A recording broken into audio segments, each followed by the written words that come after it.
Oi, oi, oi. Happy summer. So if you don't know me, I hate the summer. I hate being warm and sweaty and bugs, and yeah, it's just not a good time for me. On that note, I'm going to go outside today. It is sunny, 30 degrees, and I'm gonna be at a picnic and walking around a lot. So wish me luck. I'm gonna go grab coffee first with my friend. She just finished her PhD officially. She sent in the final submission. Yeah, let's go grab a coffee with the doctor. Let's brave the heat. We can do this. See ya.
Alright, hi, it's Tuesday now.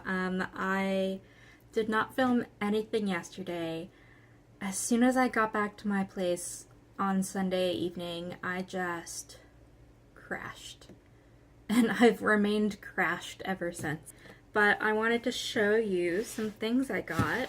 So on Sunday there was a book giveaway at the picnic, and I picked up Domenica Martinello's Good Want. It's her new poetry book. This is a local writer who I've loved a lot for many years now, and this was published by Coach House Books recently. What if poetry and prayer are the same, intimate and inconclusive, hopeful and useless, a private communion that hooks you to the thrashing imperfect world? What if virtue is a myth that's outgrown its uses? On the way back to the metro, I stopped by one of my favorite bookstores, L'Echange. It's a used bookstore. They mostly do French titles, but they have a shelf of English books, and they're also a vinyl store, CDs. I got 2 books and also a little card, which I'll show you first. So these were all just in the freezer. I didn't need to put the card in the freezer. I just forgot to take it out of the book. They had this cute little series of like prints and postcards, and I got the one that's Shelley versus Christie. So this is, of course, Mary Shelley versus Agatha Christie. And I just thought it was very funny. I mean, I collect Frankenstein stuff, and so that was the first draw. But then also, my friend Anna is a big Agatha Christie fan, and so this is the representation of our face-off, I suppose. I picked up, this was from the French poetry section, Théophile Gautier's poems, his complete works, and I know of some of his works. So he's a French romantic author. Recently I picked up his novel Mademoiselle de Maupin, and these are his poems, and I'm a big fan of romanticism, so sure. I was about to basically give up on the English language section. I went through basically every title and I was like, either I have it or I don't want it. But then as I was stepping away from the English bookshelf, my little magpie eyes spotted this Folio Society edition of Waverley by Walter Scott, speaking of romanticism. I mean, like, look at it. And if you know Folio Society, they have these beautiful, like, illustrations, and I don't know if they're still printing this one for Waverley. It looks like it's from 2011.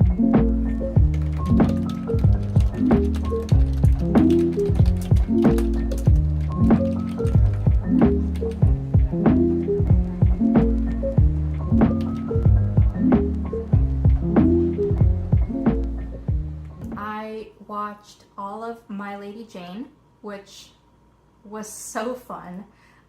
Think like A Knight's Tale, Ella Enchanted, but yeah, it's about Lady Jane Grey, but like what if instead of religious and political conflict, it was about Animorphs? I really enjoyed it. I really liked those two lead actors, and there was a great supporting cast as well.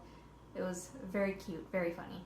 And I also watched all 3 seasons of The Bear in about 4 days, which I think might have triggered some kind of anxiety response because I've been feeling so just wrung out throughout the time that I was watching it and then as I'm recovering from it. But oh my god, what a great show. Maybe I'll just put on a movie because I have been struggling with the next episode impulse of just, you know, one more episode and then it's 2 a.m. So I think I'll watch a movie. So maybe it's a movie kind of night while I answer emails. And then that'll also allow me, hopefully, a little bit of time before I go to bed to read The Modern Fairies. So this is an advanced copy. It's by Claire Pollard, and this just sounds so fun. And I picked this up because I am in the middle of reading a couple of other books. I'm in the middle of reading The New Life by Tom Crew. I've been slowly making my way through this. It's just kind of dense and slow, not in a bad way, but in a way where I kind of want to take a few breaks.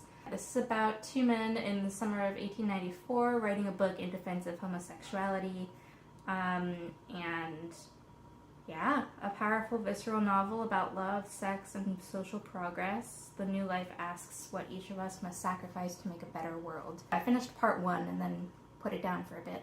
I really love the writing in this. I like the characters so far. I just kind of need a little bit of a lighter read.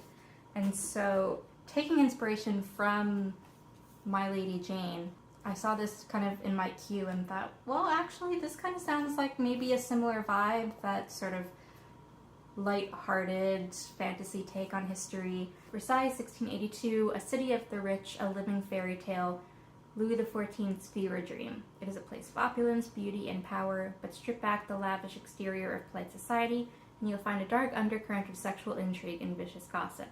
Everyone is vulnerable here, no matter how highborn they are. No one knows this better than Madame Marie Dolny. Each week, a rogue group of intellectuals gathers at her Parisian home to debate, flirt, and perform contes de fées, fairy tales, that challenge the status quo, at a salon that will change the course of literature forever.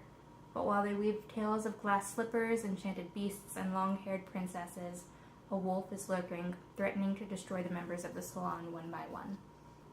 I do also have a poetry book that I don't think I've officially started yet, but this is Listening in Many Publics by Jay Ritchie.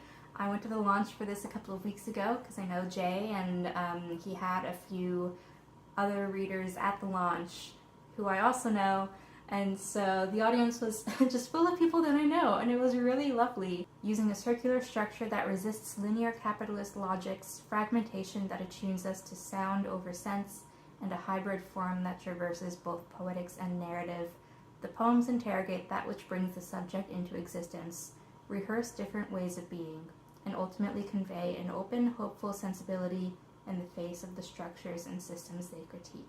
And yeah, blurred by Ocean Vuong, so impressive. And this is published by Invisible Publishing, so small Canadian press.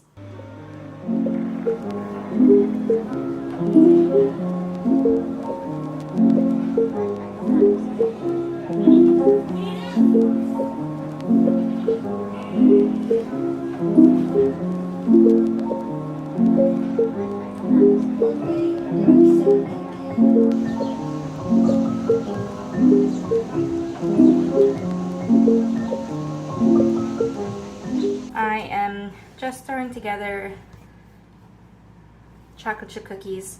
I mean, I don't know that that was really what I showed you, but it's been actually pretty cool today, and I tried to make the most of it, and then I didn't. But I did just sit outside for a bit reading Jay Ritchie's book, Listening in Many Publics.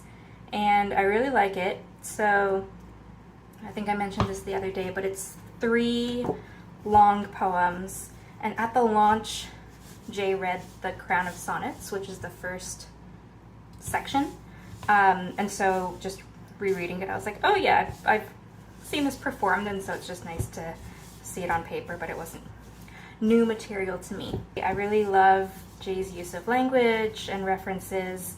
It's very strong, and I think he makes very clear points that are still eloquently told. Okay, my butter and sugars look happy. So with this one, I usually do semi-sweet chocolate chips, but I have enough for 1 batch, but maybe not 2. But what I do have are white chocolate chips. So do I make them separate? So some cookies have regular chocolate and some cookies have white chocolate?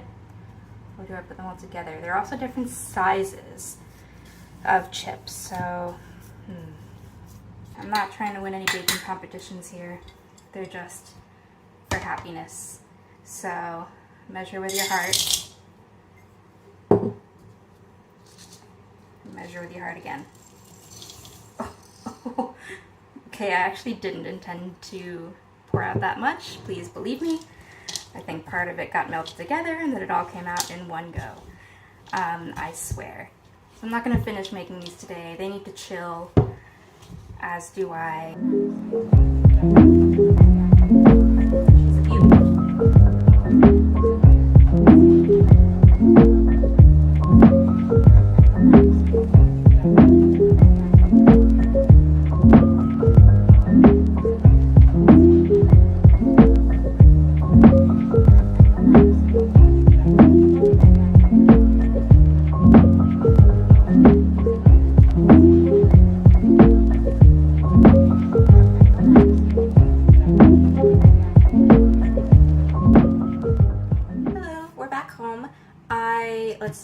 Spent a few days at my parents'. I just kind of hung around, napped a little bit, pet the dog. I got some ways into Modern Fairies, and it because we actually follow Charles Perrault, and he's basically part of this group that's telling fairy tales to each other, and that is about it. And so it's a lot of fairy tales, and we see how it's relevant to different members of Royal Society, how it sort of reflects the stuff that they've been through.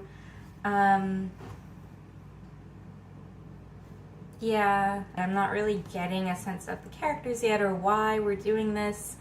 So I'm gonna stick with it for a little while more, but it is a pretty quick read, so it'll be alright.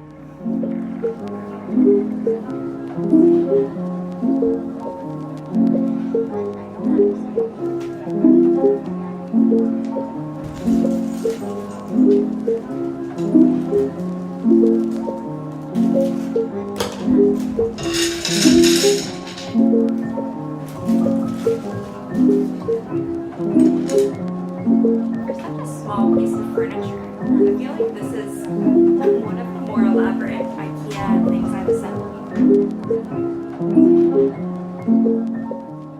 It's done. She's sitting over there, all pretty and put together. I've got some calluses forming for how much screw driving I just did. And weirdly, I have just one of these left over.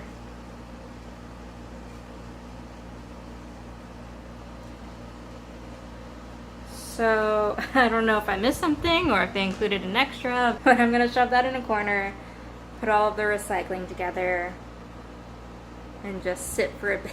I'm so tired. Yeah, I think for the rest of the evening, I'm just going to sit back and chill for a bit, hopefully do some reading. I really want to get through a book. I have way too many books on the go. I think I'm in the middle of a reading slump, so that bodes well for this being a reading vlog. But yeah, okay. I'll see ya later.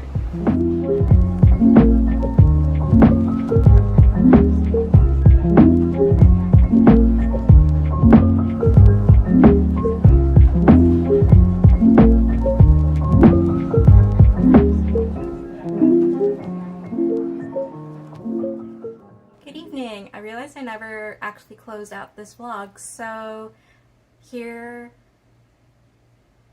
you go.